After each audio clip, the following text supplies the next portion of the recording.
right, man. Let's talk about how far off is the Lions defense from being um, a Super Bowl caliber defense, or a defense that you can win a Super Bowl with.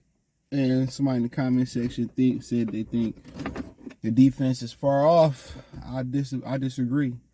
I love the depth at linebacker. I love the depth at safety. I love the nickel back. With Brian Branch, you could slide Gardner Johnson, you bring him back in the nickel back position. I really only think they really got like two glaring weaknesses. They need a pass rusher, preferably in the middle of the defense, more than the edge. And I think they need a couple corners. In reality, they probably need another edge rusher, a guy on the inside that can make it happen, running in, stopping, running in, getting after. And they probably need two corners, which in reality don't seem like a lot, because once you look at it, if they choose to bring Kaminsky back, James Houston, Pascal, Aiden Hutchinson, they just need that other guy on the other side of Aiden Hutchinson. What's going to be the hard part is finding the guy in the middle of that defense. That's going to be the hard part. Finding somebody who could stop the run and be twitchy and get after the passer in the interior defensive line. We was hoping that Anazorki was going to be that guy, but he ain't been that guy. So that's what's going to be the real tough part of that defense. Cornerback, you got options. You can draft a guy. You can draft two guys. You can get a veteran, draft a guy. I think that's where you want to go. Cam Sutton, I just don't. You don't want to have that dead money on your cap, but quite frankly, they need two corners. And I know they probably going to look at it as Cam not that bad. We just need one corner. I hope they don't look at it that way. You keep Cam Sutton, and then you probably say, well, we get a guy, that can compete with Cam for the number 2 spot and get us a number 1. If it's Gilmore, Jalen Johnson, if it's trading for somebody. So a lot of these guys a lot of these teams got cap hell. I believe they said the cap is only projected to go up $1 million. So there'll be somebody you'll be able to get your hands on. So I don't think they far off, because you're forgetting another year. Pascal should get better. You'll have James Houston back next year. Lee McNeil took a jump. You hope Aiden Hutchinson take that next jump. Kirby Joseph, people say, well, he didn't have that good of a year only because he was playing out of position. For Tracy Walker, he was the guy that had to cover guys man to man. Now that you get Gardner Johnson, F.E. Melifanu, now he can roam and do what he do best. He's better, coming up and run support. He better, just playing this deep half of the field or center field or robbing. He's better roaming and doing what he do in coverage. When you ask him to be one-on-one to guard the George Kittles and to guard the Zay Flowers in the slot, that's not what he good at. But his ability to roam the back end of that defense and bait quarterbacks and throwing picks, that's what he good at. So now you got him falling back in position. You know what I'm saying? You got Melifanu, you keep Gardner Johnson, in my opinion. You figure out how to make that work what you can. And I think you go get two corners, and I think you go in there and your priority, in my opinion, is going out there trying to find the best interior defensive lineman you can. I think that's the priority. If that's draft, free agency, via trade, or whatever it may be. So they're not far off. I think you literally can get away with paying a guy on the inside of that defensive tackle, and what you got on the edge, you'll be fine. But they're not far off. I like the linebacker depth. I like the secondary depth. And low key, word, truth be told, I like the defensive line depth. Think about it for a minute. You got Kaminsky, you got James Houston, who could put his hand in the dirt and stand up as a linebacker. You got Pascal, you got Lee McNeil, you got Aiden Hutchinson. You probably gonna move on from Harris and Romeo Okoro and Julian Okoro. I like that depth in the front seven and in the cornerback room. You just need to go out there and complete that defensive line, with somebody that's they got to count for. You know what I'm saying? Outside of Aiden Hudson, I think if you find a couple great athletes that can help you in that defensive line, in a corner, I think Stephon Gilmore for one more good year could help you out. So I don't really see as far as people think it is.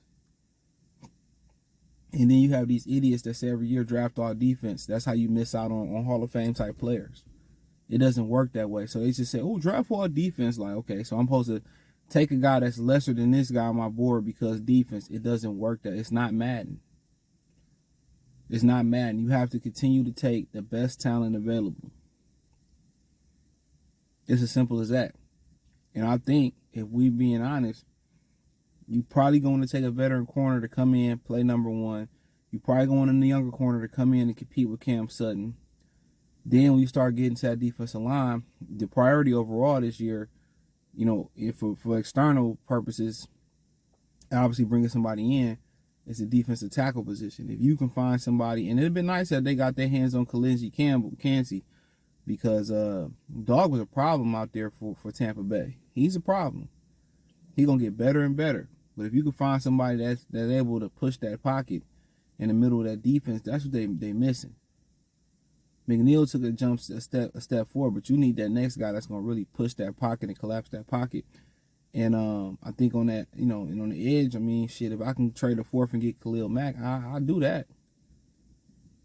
You know, and Khalil Mack ain't really got to be full time for the first half or 70% of the season. You know, we could just keep him fresh, rotate Houston, rotate Pascal, rotate Kaminsky. You know, you can just keep him fresh that way. So, yeah, they got options. They got a lot of options.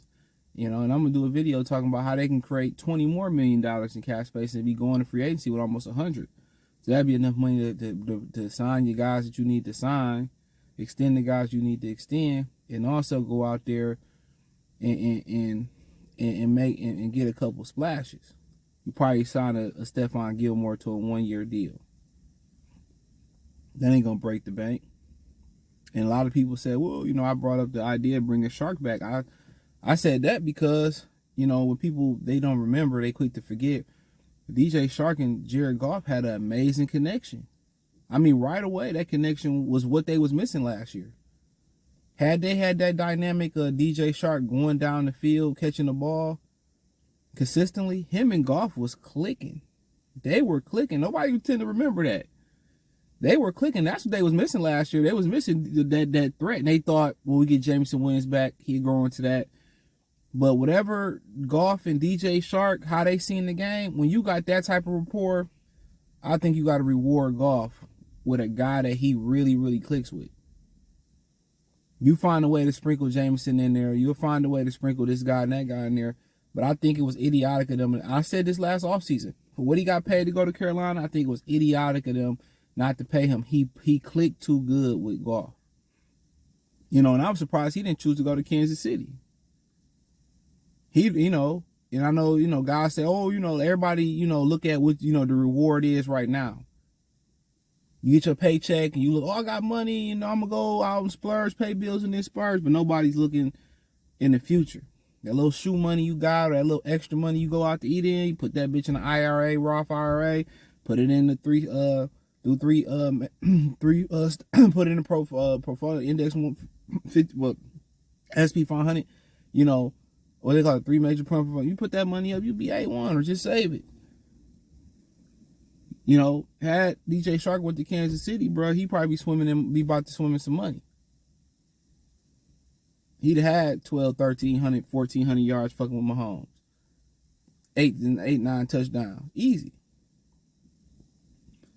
You know, and I feel like that's what they was missing this year. They was missing that receiver. They could just drop back and just toss it, just hit the connection. And you hope that the Goff and J-Mo connection can be as good as the Shark connection was. But that was just a love at first sight between those guys. And I think that's kind of what everybody missing. But hey, check out Detroit Lions Talk playlist. Thumbs up the video, share the video, subscribe to the channel, the subscribe button, this the bell icon button. Hit all notifications, increase your chance, get notifications. We go live and drop video. Financially, one support the channel. Cash App, $ CJ Good 313, Venmo CJ Good 313, PayPal link description. Hit the link tree. Find me on Twitter, X, Spotify, Anchor, Cash App, Venmo, PayPal. Peace.